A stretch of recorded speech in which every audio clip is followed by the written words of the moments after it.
Ancient sources tell us that Rome was a monarchy for the first 2 centuries of its history.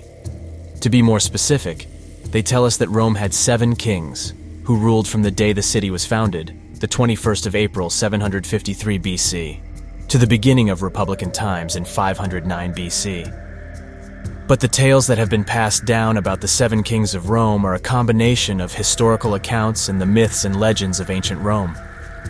So, is there any truth to it? Not everything is in the realm of fallacy.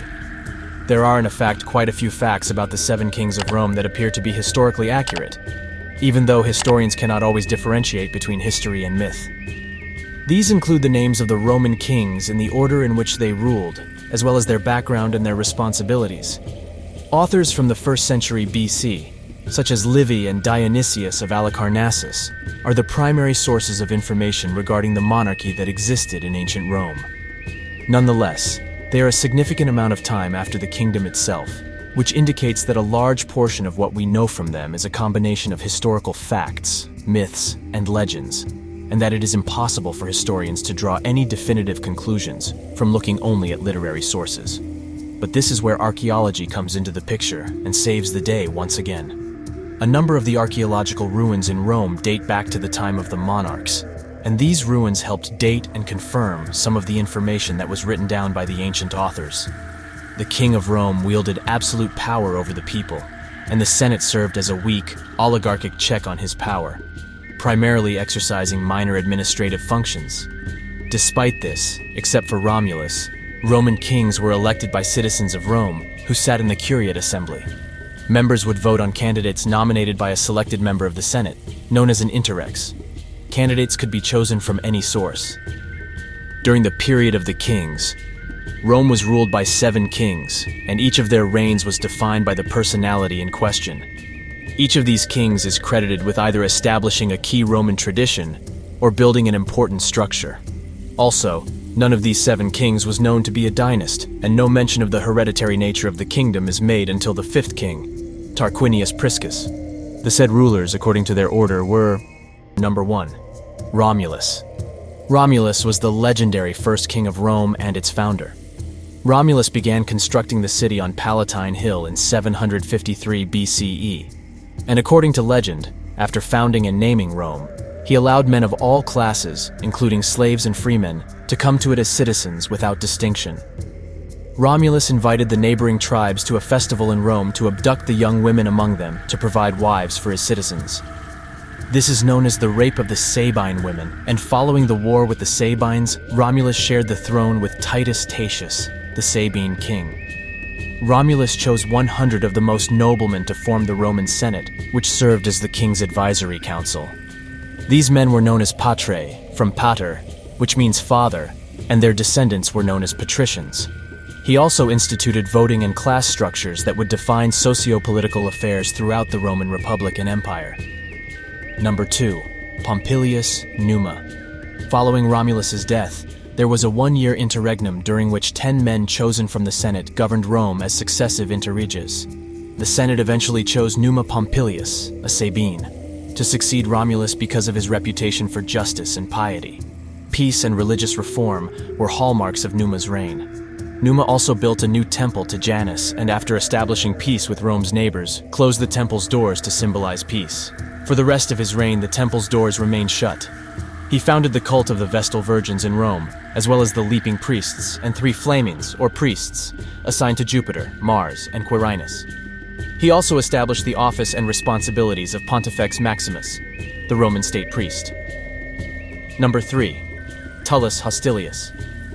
Tullus Hostilius resembled Romulus in his warlike behavior, but he was diametrically opposed to Numa in his disregard for the gods.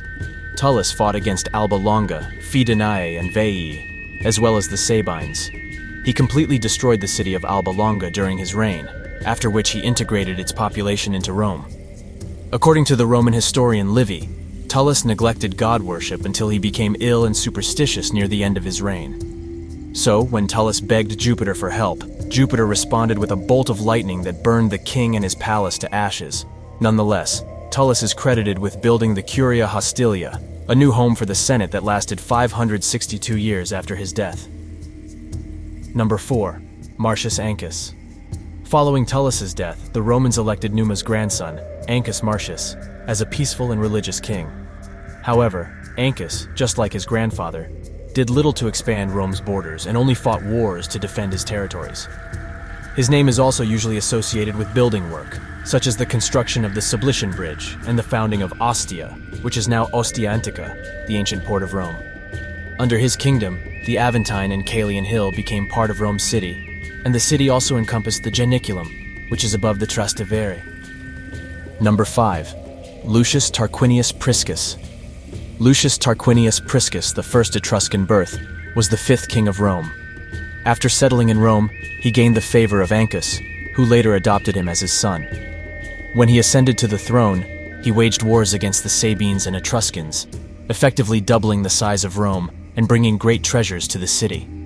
One of his first reforms was to add 100 new senators from conquered Etruscan tribes to the Senate, bringing the total number of senators to 200. He used conquest treasures to build great monuments for Rome, such as the Roman Forum, the Temple to Jupiter on Capitoline Hill, and the Circus Maximus. However, his reign is best remembered for introducing Etruscan symbols of military distinction and civilian authority into the Roman tradition, such as the king's scepter, senator's rings, and the use of the tuba for military purposes. Number 6. Tullis Servius. After Priscus died, his son-in-law, Servius Tullius, ascended to the throne. Servius, like his father-in-law before him, waged successful wars against the Etruscans and used the spoils of his campaigns to construct the first Pomerium walls that completely encircled Rome's 7 hills. He also made organizational changes to the Roman army and was well known for instituting a new Roman constitution and further developing the citizen classes. Servius's reforms resulted in a significant change in Roman life. Voting rights were now based on socio-economic status, transferring much power to the Roman elite. Servius's 44-year reign came to an end when he was assassinated in a plot orchestrated by his own daughter Tullia and her husband, Lucius Tarquinius Superbus. Number 7.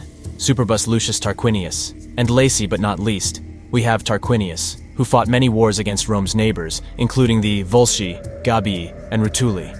He also worked on several public projects, including the completion of the Temple of Jupiter, Optimus Maximus, on Capitoline Hill. Despite this, Tarquin's reign is best remembered for his use of violence and intimidation to maintain control over Rome, as well as his disrespect for Roman custom and the Roman Senate. Tensions reached a boiling point when the king's son, Sextus Tarquinius, raped Lucretia, the wife and daughter of powerful Roman nobles. Lucretia then informed her family about the attack and committed suicide to avoid the embarrassment of the incident.